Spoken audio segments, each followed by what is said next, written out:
Les Iraniens n'éprouvent pas beaucoup d'admiration pour les Arabes de l'Arabie Saoudite.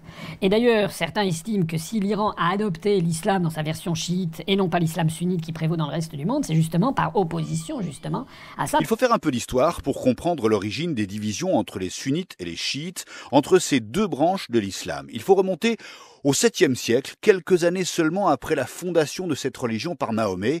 Il faut remonter à l'année 632, l'année de la mort du prophète. Les Iraniens n'éprouvent pas beaucoup d'admiration pour les Arabes de l'Arabie Saoudite.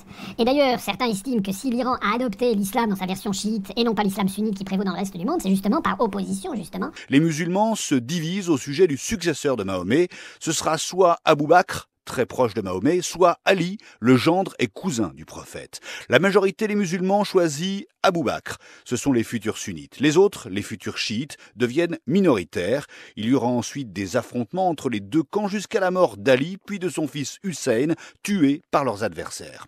Alors, qu'est-ce qui différencie les chiites des sunnites? Pour être bref, en dehors de la question centrale de la succession du prophète, on peut dire que contrairement aux sunnites, les chiites ont un clergé très hiérarchisé. Les imams y jouent un rôle central. Mais ils ont aussi en commun de nombreuses pratiques, comme le pèlerinage de la Mecque et les 5 prières quotidiennes. Reste que dans l'histoire, les chiites minoritaires se sont souvent révoltés contre la majorité.